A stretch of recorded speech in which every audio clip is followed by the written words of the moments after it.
നിങ്ങളുടെ ഒരുപാട് കോംബോ പാട്ടുകൾ ഇഷ്ടമാണ്. അത് പറഞ്ഞു തുടങ്ങുന്നതിന് മുമ്പ് ഒരു കാര്യം പറയാനുള്ളത്, ഈ ഷിബുചേട്ടൻ്റെ പാട്ടുകളിൽ പാടവും ഒരുപാട് പ്രകൃതി വർണ്ണനയൊക്കെ കിടപ്പുണ്ട്.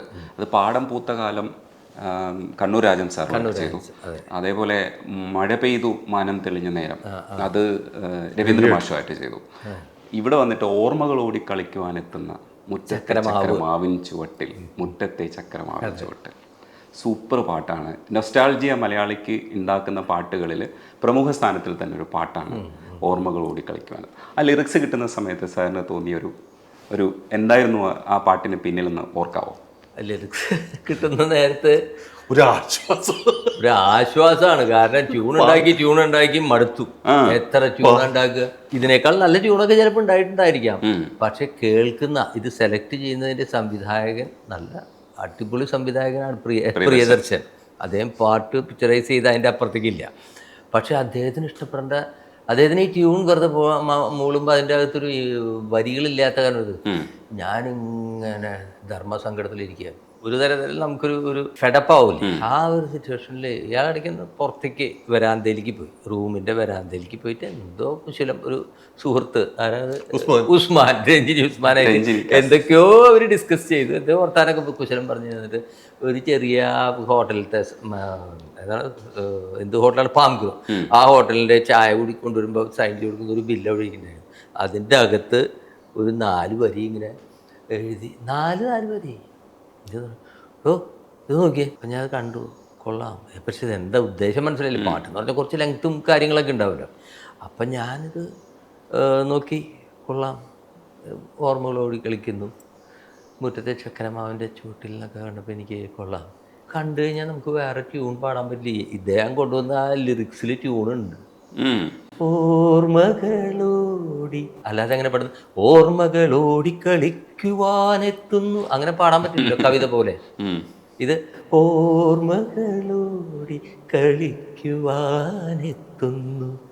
മുറ്റത്തെ ചക്കരമാവിൻ ചുവട്ടിൽ, മുറ്റത്തെ ചക്കരമാവിൻ ചുവട്ടിൽ.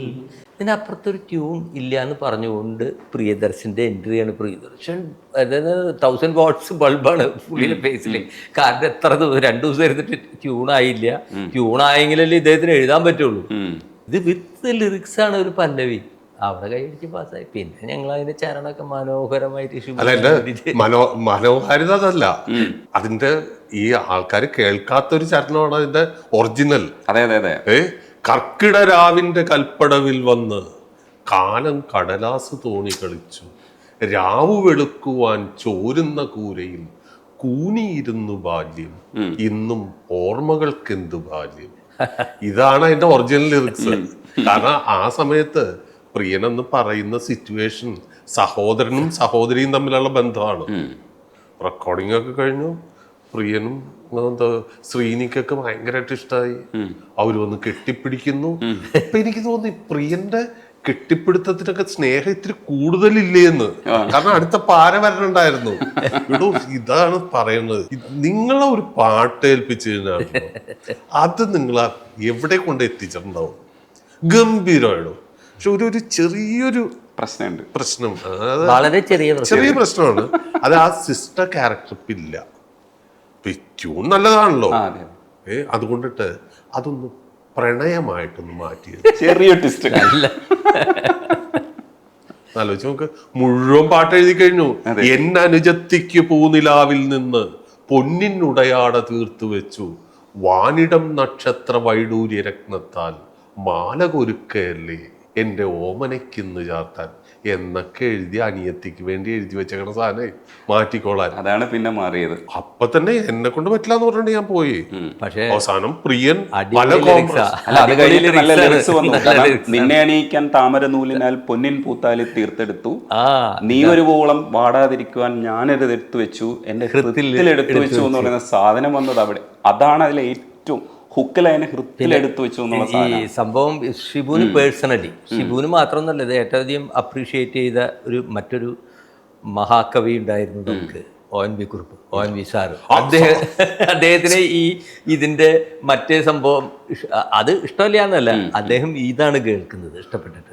സാറിന്റെ അടുത്ത് പറഞ്ഞു, എടാ ഞാൻ ആ പാട്ട് കേട്ടിട്ട്. അപ്പൊ പ്രിയൻ ഒരു കോംപ്രമൈസ് പറഞ്ഞെന്ന് വെച്ച് കഴിഞ്ഞാല് ഈ പാട്ട് നശിപ്പിക്കില്ല, ഇത് മിക്സ് ചെയ്തിട്ട് ഈ കാസറ്റിൽ തന്നെ ഉണ്ടാവും, ഈ സിസ്റ്റർ ഇത് അല്ലെങ്കിൽ എന്നേക്കുമായിട്ട് നഷ്ടപ്പെട്ടു പോകുമല്ലോ.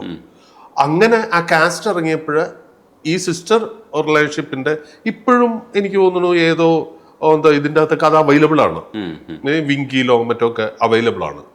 അപ്പൊ ഈ പാട്ട് സിസ്റ്റർ ബ്രദർ റിലേഷൻഷിപ്പിന്റെ ഇത് കേട്ടിട്ട് സാർ എൻ്റെ അടുത്ത് പറഞ്ഞു, എടാ നിന്റെ പാട്ട് കേട്ടിട്ട് എനിക്ക് എൻ്റെ നെച്ചൊക്കെ ഇതായിട്ട് പോയി.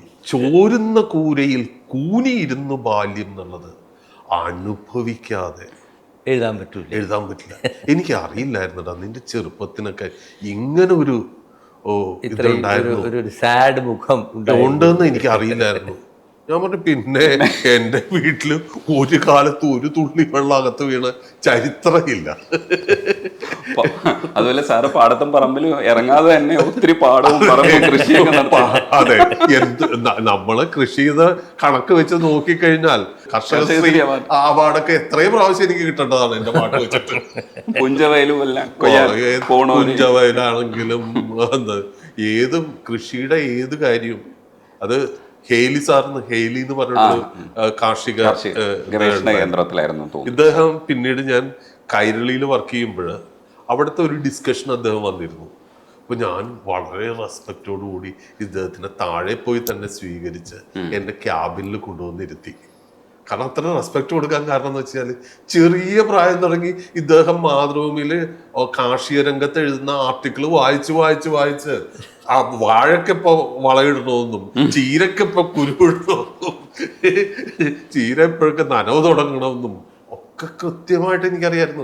അത് എന്തിന് ഞാൻ വായിച്ചിരുന്നു എന്ന് എനിക്ക് ഇന്നും അറിയില്ല. അല്ല, പക്ഷെ അതിന് എനിക്ക് ഉത്തരവുണ്ട്. എന്തിനു വായിച്ചിരുന്നു എന്ന് ചോദിച്ചാൽ, തിരുനെല്ലിക്കാട് പൂത്തു തിനതിന്നാൻ കിളിയിറങ്ങി കിളിയാട്ടും പെണ്ണെ തിരികാവിൽ പോവാം കരിവളയും ചാന്തും വാങ്ങി തിരികെ ഞാൻ കുടിയിലാക്കാം.